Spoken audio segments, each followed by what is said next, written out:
Season greetings, geeks and nerds. I'm Lazy Universe and I'm White and Nerdy. And welcome to December, the month of the Christmas is upon us. Time to wait for the yearly arrival of Santa Claus, and it's time to get all the presents and toys that we can ask Santa for in this universe, in this loving day and age and in this universe. But say, why don't we celebrate Christmas with superheroes of all people? Surely that can't be too insane of a concept or too weird of a concept. So let's go and celebrate with the jolliest and holliest of all the superheroes, Batman! Yes, Batman! Why can't we celebrate the holiday season with the Dark Knight Detective and one of the greatest superheroes that ever was invented, Batman? Yeah, but the thing is, aside from Batman Returns being a Christmas movie, I don't really necessarily revolve Batman around Christmas since he doesn't seem like a holly jolly kind of guy. But needless to say, the special that we're taking a look at today has to do with Christmas and Batman saving Christmas? Question mark? Well, Batman's still Batman. Yeah, but the thing is with Batman is that he's just mostly a brooding type of superhero. He's not exactly the type of guy that you can just look up to and go, oh, hey, that must be a holly jolly fellow. Well, he's facing off against a fucking Joker, Penguin, Two-Face, or even the ventriloquist. Yes, I know that there are some Batman-related, Christmas-related content, for example, I talked about Batman Returns, and also, yes, Batman the Animated Series had Christmas with the Joker and Holiday Nights. I will get to them eventually, people. Don't worry now. I will get to those probably, if not next year, there's still more December to come, so don't worry about that. But Batman is still the Caped Crusader. He's still a magnificent and wonderful superhero. But the thing is, I don't necessarily relate Batman in with Christmas. See, Batman doesn't seem like that type of person that would go to like the St. Jude's Foundation on Christmas time and hand out gifts. Certainly Bruce Wayne would, but Batman not so much. You have to remember that Batman died the night that his parents. You have to remember that Bruce Wayne died the night that his parents died, and that Batman was born that night. So necessarily Batman just doesn't feel like the holly jolly type of guy that he is. However, in 2009 or 2008, we got one hell of a Christmas special with Batman the Brave and the Bold. Yes, this year I've talked about Batman the Brave and the Bold 3 times. If you can't tell, I really do love this animated series. But we're just going to take a look at one episode in particular, the 4th episode that came out in December of 2008, Invasion of the Secret Santas. So, is this a Christmas special worth watching, or is it a Christmas special worth skipping over? Let's find out. Will Batman be saved this Christmas season? Will Red Tornado really enjoy the holiday magic? And will the villain of the series be kind of weird? Yeah, the villain that they showed for this episode is a really weird villain. Anyways, let's fly over to Gotham City, hit up the tornadoes, and raid our houses for Christmas time, because it's time to go to witness the invasion of the Secret Santas. We start off our episode with a Christmas bowling tournament of all things, instead of people being at home, but this Christmas bowling tournament is going to be soon interrupted by Batman villain Sportsmaster. Yes, Batman actually has a villain named Sportsmaster. He's a thing that exists in this universe. Why he's invading a bowling tournament? Your guess is as good as mine. Maybe he just got bored with it or something, but Sportsmaster is in this episode. So we decide to kidnap people and put them in life-size bowling pins, because that's the thing that he can do, I guess, while throwing in it for the bowling ball, when suddenly they'll say, That's a good thing. Crime fighting is a team sport. Okay, Beetle. Sportsmaster's mine. Yes, Batman at first teamed up with Jaime Reyes for beating down the Christmas thugs. Go figure that he would choose a kind of recognizable and underrated superhero. Anyways, Jaime decided to invite Batman over to his place for Christmas, as Batman politely declined, saying that crime never takes a holiday, so that means that he won't either. After the opening credits, we open up to Gotham City, which is beautifully enchanted in snow, and we go over to see what Professor Ultron is doing, aka Red Tornado, voiced by Corey Burton. as he teaches in the class about, archaeology, as the student asks if it's anything like Indiana Jones, which Professor Olson says politely, no, it is not. As there are two kids playing in the street as an oncoming truck is coming towards them, but they are miraculously saved by the red tornado, and being told they shouldn't play in traffic.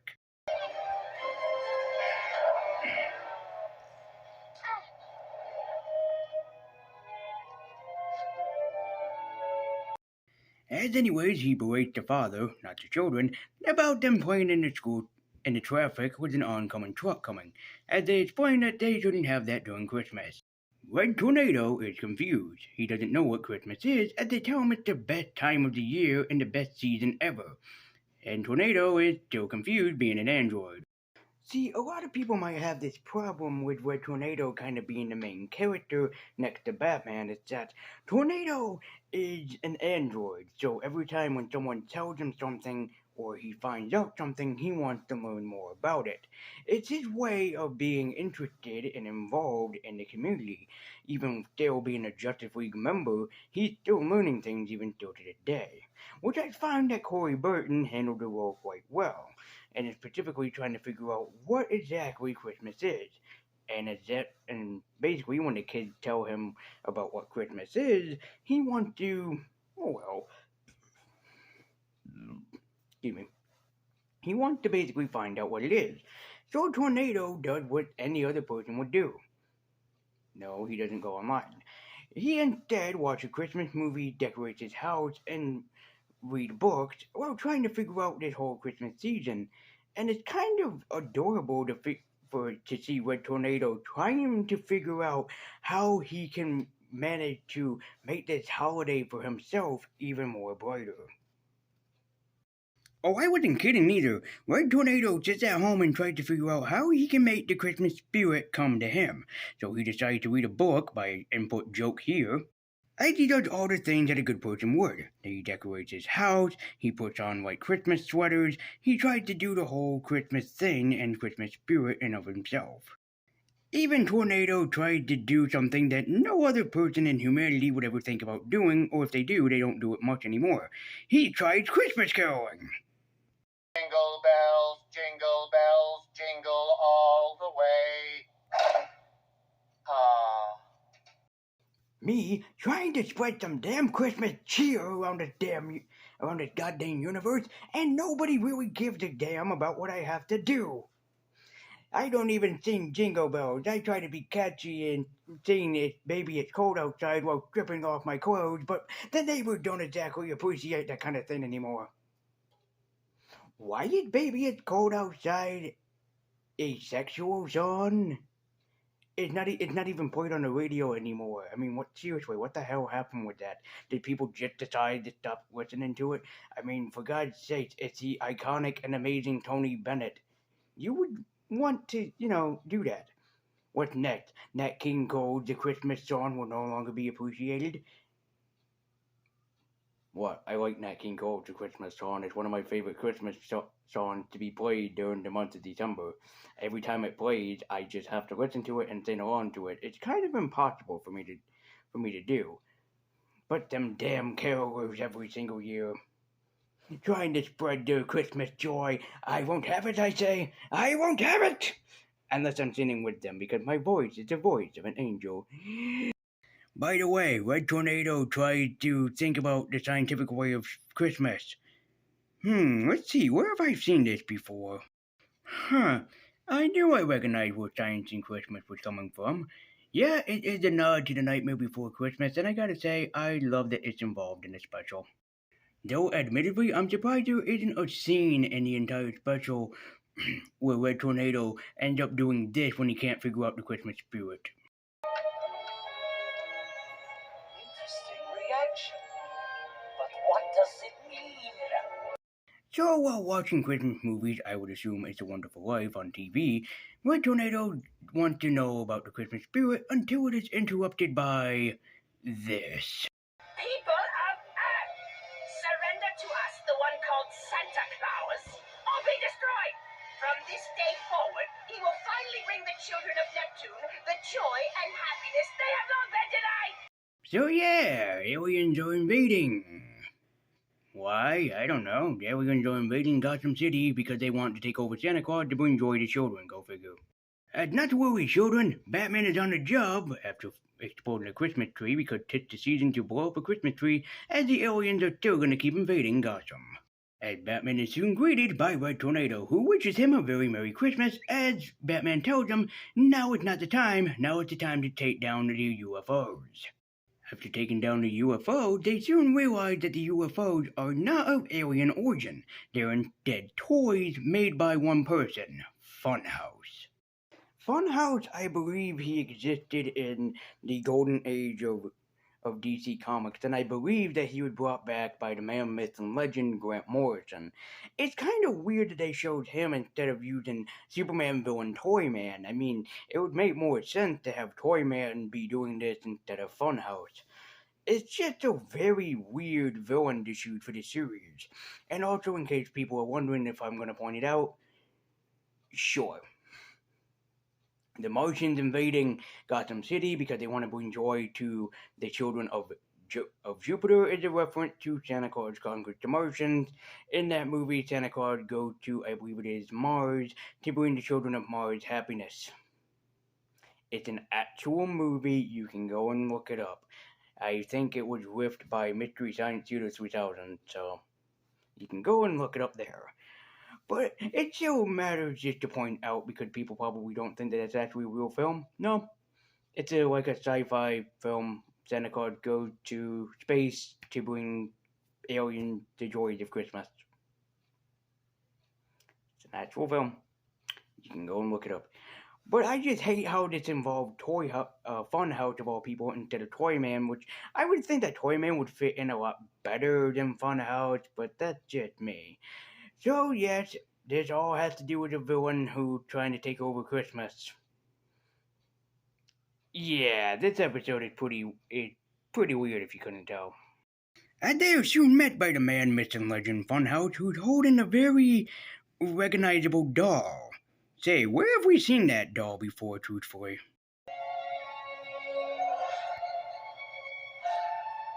Christmas is my favorite time of year. Won't you play with me? Life and everything else. Why couldn't you just let me make believe?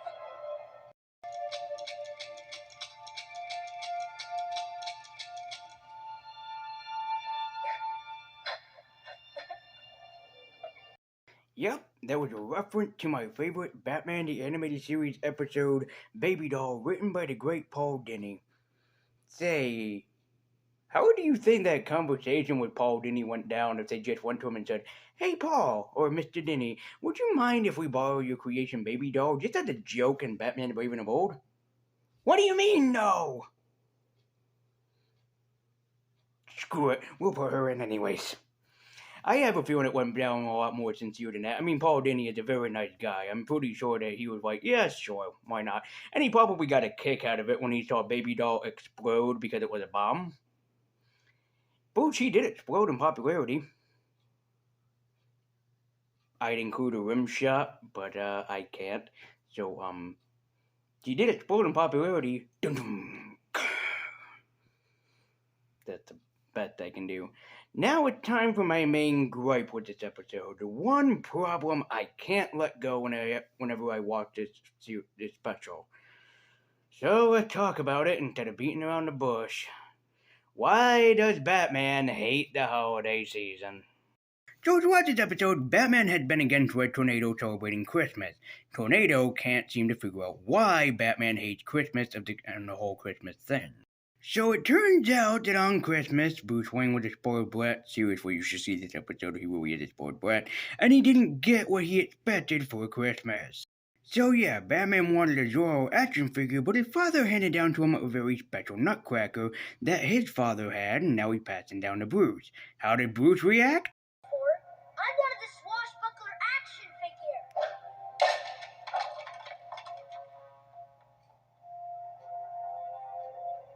Look, what happened to Batman is a tragedy.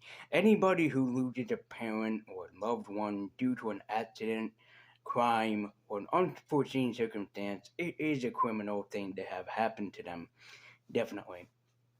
But Batman, or the writer behind this, I think it was Sam Wiseman, or he was the director, one or the other, should not have tied Batman's origin in with Christmas. It really doesn't make sense.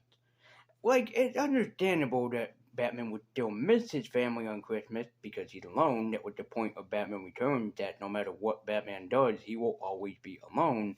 Tying in his origin to Christmas was kind of a dumb idea. It really does not get his point across at all to why he hates Christmas. I can understand that maybe, yeah, have him fight with his parents. That would make more sense. Like, he fought with his parents because he didn't get what he wanted, and then in the end, Batman could be seen as a guy that just hates Christmas because he had that unforeseen circumstance that ended up happening, and he never made it back up with his parents. I have to agree with a lot of other people that talked about this episode that it just doesn't make any sense to have Batman hate Christmas just because, hey, guess what? I have not. I don't know what this happened. Like, hey, I can't let what happened to my parents go. It's understandable. Because Batman really is, deep down inside, still that child. Like I said, Bruce Wayne died the moment that his parents were killed. As quoted by the great Kevin Conroy in Justice League Unlimited, circumstances aside, it was kind of enjoyable to be a kid again. I haven't been a kid since I was 8 years old. which does yet hold true. Bruce Wayne died at 8 years old and Batman was born.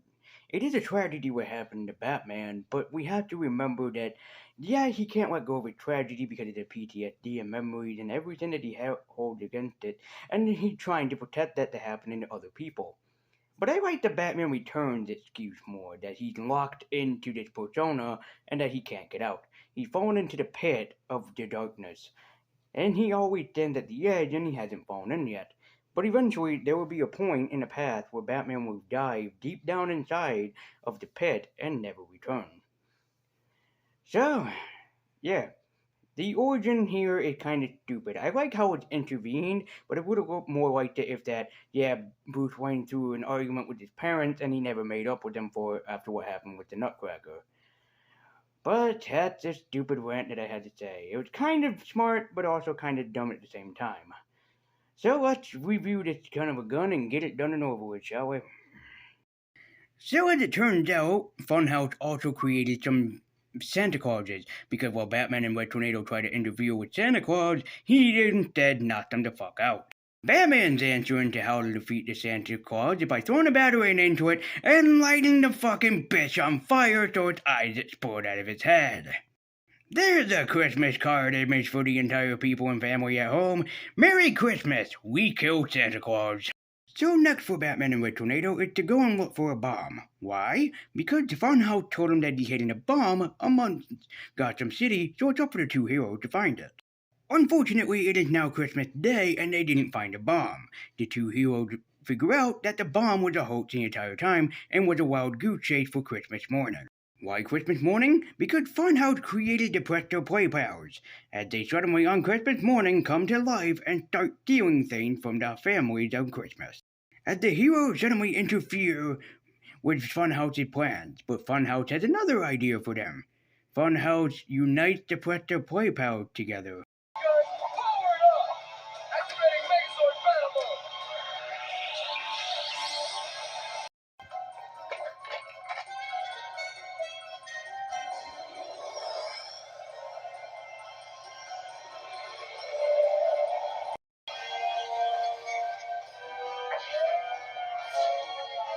So after the Presto Play Power Megazord had been created, Funhouse tried to destroy the whole Christmas neighborhood, as Batman and Red Tornado rushed to the rescue. As Batman tried to help by evacuating people, Red Tornado decides he's gonna finish off with the Megazord himself by using his full power to eliminate it. As Tornado uses his full extent of his power, but at the same time he ends up breaking himself, as Batman warns him to stop, otherwise he'll destroy himself in the process of everything. So after Funhouse been destroyed, Red Tornado thinks that he's experiencing the Christmas spirit, which he kind of is, as Red Tornado at the same time self-explodes. Other story has a happy ending, where Tornado's going to Star Lab to be repaired, as he and Batman wish each other a very Merry Christmas and a happy holiday for everybody. But Batman gets one surprise. As he jumps into his Batmobile to go and fight crime, there's a gift for him left behind by Alfred, and it is the Nutcracker that he broke as a kid. Invasion of the Secret Santas is a wonderful experience that you can really enjoy for yourself. While it's not I wouldn't call it exactly like a highlight or a favorite of everybody's, it's definitely an underrated classic for those of the Batman the Brave and the Bold variety. It's one that you should check out at least once during the holiday season. It has a great story, a terrific voice cast, and especially the kind of boring and bullshittery of Batman having his origin story tie in with Christmas. It can be overlooked, and the classic can still be enjoyed. So, on Friday, I'll be counting down my top 10 worst films of this year that I have seen. So if you're not interested in that, come back next Monday, as we'll be going to Angel Grove, and we'll be dreaming of a White Ranger.